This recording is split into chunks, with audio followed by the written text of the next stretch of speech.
Allez les enfants, je vous explique la suite. Alors, je vous explique l'exercice numéro 3, page 97. Voilà, exercice numéro 3, page 97. On va lire la consigne ensemble. Complète avec le signe plus petit que, plus grand que ou égal. Vous vous souvenez, on a déjà vu ces signes. Alors, vous avez le signe plus petit que. On va mettre le nombre le plus gros ici. Plus grand que. Et le nombre le plus grand sera ici. Ou alors, vous avez le signe égal quand les quantités sont identiques de chaque côté. Alors, on va s'intéresser à 17 moins 5. On compare en mettant le signe 10. Alors, vous allez voir, c'est très simple. On ne vous demande pas de calculer. On vous demande juste de comparer.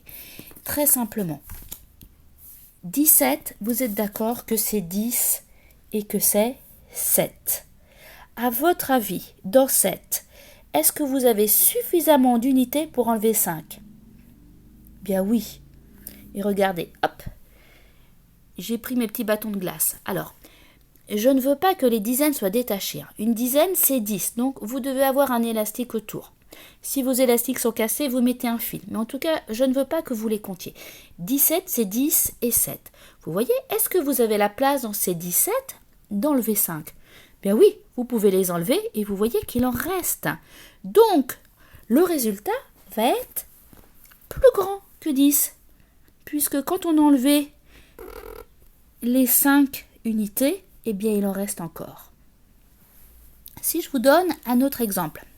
Par exemple, si je vous dis, allez, 15 moins 6, avec le signe pour comparer, à 10.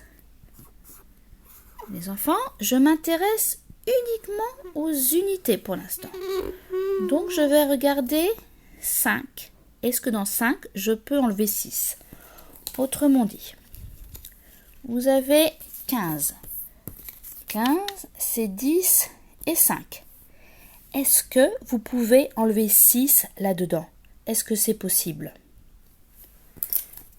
Si je reprends avec mes bâtons de glace, j'ai 5. Est-ce que je peux enlever 6? Eh bien non, les enfants. 6, c'est 5 plus 1. Donc, vous pouvez enlever les 5, mais le 1, vous allez être obligé de casser la dizaine pour enlever 1. Et donc, forcément, le résultat va être plus petit que 10. Et donc, on va écrire le signe plus petit que 10. Vous voyez, c'est ça la technique. Regardez les unités, voyez s'il est possible de tout enlever. Dans ces cas-là, ça fait 10. S'il en reste, donc c'est plus grand que 10, ou s'il faut que je casse la dizaine. Et là, le résultat sera plus petit que 10. Et vous n'avez pas besoin de donner le résultat exact. Ce qu'on vous demande dans cet exercice, c'est de comparer. Allez, bon courage et je vous explique la suite.